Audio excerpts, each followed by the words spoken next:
So Ray, what is it that you do? I'm an illustrator. I'm an artist.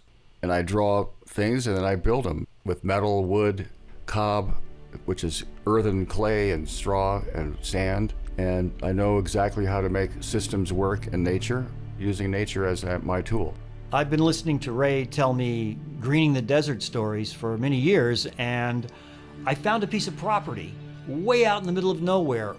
What do you want to do with it, Ray? Well, this is an opportunity for us to take this property and turn it into a green oasis. We can make it this amazing retreat where we have major education. For years, I've been studying this. I've been building materials and systems that actually are like solar cookers and rocket stoves and systems that actually build soil. They do everything that this property needs really bad. And we also have a wonderful network of people who could actually help us out.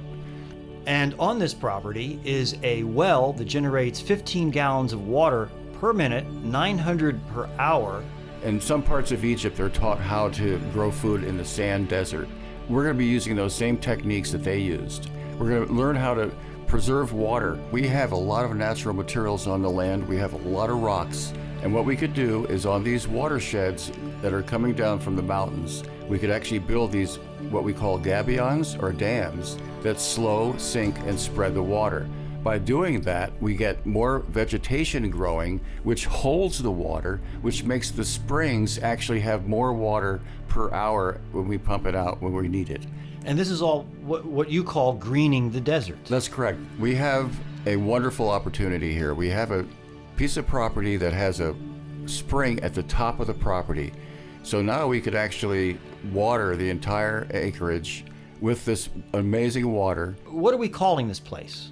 Well, this is Jackrabbit Springs. Jackrabbit Springs, and it's going to be a retreat. It's going to be an experiment and a place where people can come from LA. It's only a 2.5-hour drive from LA, 4 miles off the 395. I want to tell you, when I first got there, I felt like it had everything we needed to get started. This is a perfect base of operations. What does the property have that makes it that way? You know, it has this wonderful stone house that was built back in, I think, in the 70s. And it has a 1-bedroom, but it could easily be turned into a 2-bedroom. It has a bathroom. It had a nice garage that was a place that I could create systems and build in the winter or spring or summer or fall. It has another house that's down the other side of the property. Well, I think, isn't that just filled with tools and gear for maintaining the land? Right, shovels, rakes, sifters, things like that.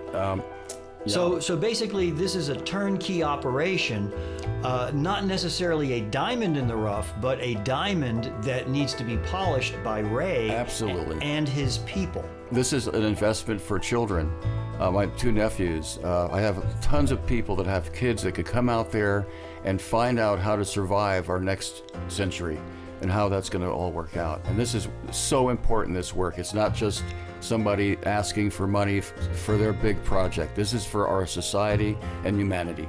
We have a plan to monetize the situation immediately with workshops and perhaps a small campground. We're here to bring 2 things together. We're bringing knowledge and we're bringing art. And those 2 things haven't really been mixed before. I'm sure that this is something that I've seen success with. It's our opportunity right now. And if we don't do it, what are we doing? What in the world are we doing unless we do it now?